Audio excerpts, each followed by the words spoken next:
18h25 sur Inter, l'heure de notre visiteuse du lundi, Elsa Denac, toujours en vadrouille avec son agra en bandoulière. Salut à toi, Denac. Salut, on y va. Allô, allô, ne quittez pas l'écoute. Merde, j'ai plus l'image. Allô, bonjour. Bienvenue sur France Inter. J'aime bien écrire.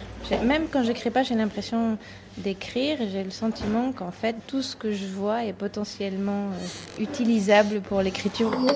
Pauline Klein s'installe à son bureau et regarde passer la vie devant sa fenêtre. De là sort un livre. Fermez l'œil de la nuit. Aux éditions Alia. Et alors, de quoi parle-t-il ce livre ? Les yeux, l'œil, le regard, la prison, que c'est. Le livre parle un peu de ça, du fait qu'on soit complètement tributaire de nos deux globes oculaires et qu'on puisse rien faire d'autre. J'ai vraiment l'impression que le regard sur le monde, il est physique. On passe derrière les yeux de la narratrice et on entre dans ses globes. On se retrouve avec elle, La narratrice. Le jeu. dans son intérieur. Elle est un personnage enfermé dans son appartement, enfermé à l'intérieur de son regard et enfermé à l'intérieur de son corps. Elle sort peu, le reste du temps, elle imagine. Elle écrit à un frère fantasmé qui serait en prison. Elle espionne ses nouveaux voisins, un couple d'artistes contemporains. Elle entend leurs pas, elle devine leurs gestes, elle invente leur histoire d'amour, elle dessine leurs pensées, la narratrice. C'est J.E., sans nom, sans prénom, sans signe astrologique, sans rien, sans application. C'est une femme qui, lorsqu'elle dit quelque chose, le fait même qu'elle le dise implique que ce soit vrai. Le fait même qu'elle imagine qu'elle est un frère implique que ce soit vrai. Son imagination est tellement autoritaire, fait tellement autorité sur le monde, que ça existe ou pas, c'est la même chose. Et la narratrice imagine, et on regarde avec elle à travers l'œilleton de sa porte, disparues les frontières du réel et de l'imagination. Ce qu'elle écrit, nous le voyons, et on veut voir encore plus, sur le frère, sur elle, la solitaire, sur les voisins, Claude Titien, T-I-2-S-I-E-N. et sa femme, Diane Toth. Alors après avoir glissé derrière les orbites oculaires de la narratrice, on se glisse dans les pages, et on saute, et on court, et on s'arrête. Choisissez une page au hasard de votre livre et racontez-la. On a du bol, le livre est juste là. Tac, chapitre 14, page 61.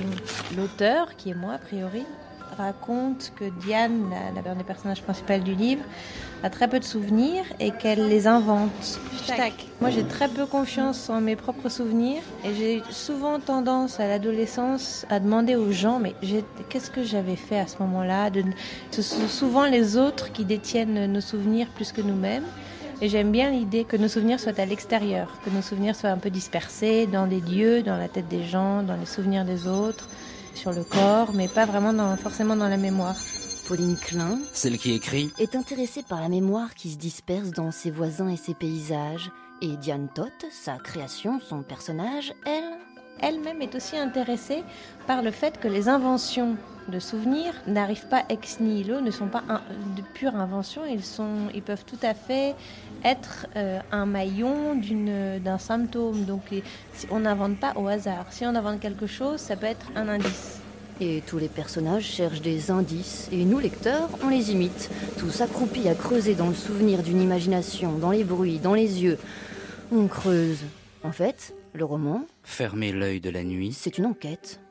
J'aime bien le fait que ce soit une enquête policière de poètes. Ce livre est une succession de petits indices que la vie quotidienne, les hasards, les coïncidences, les inventions nous distribuerait pour essayer de comprendre sa vie. Et j'aime bien l'idée que ce soit une espèce d'enquête policière où on cherche des indices qui a trait au fantasme et pas au réel. Comme si on rentrait dans un rêve et qu'on cherchait vraiment des indices, des symptômes, des symboles.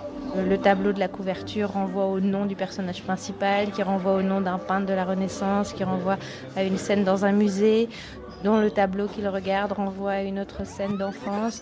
Qu'à la fin du livre, on ait une espèce de schéma en tête. Qu'au début du livre, on cherche une solution et qu'à la fin, l'idée de la quête soit plus importante que la réponse, quoi. Allez donc plonger dans le derrière de l'œil, mener l'enquête à travers le nerf optique et l'œilleton de la porte de Pauline Klein avec... Fermez l'œil de la nuit. Aux éditions Alia. Merci à toi, Denac. Merci Pauline Klein. Passe une bonne soirée, à bientôt. Ouais, joyeuse Pâques. Merci, salut.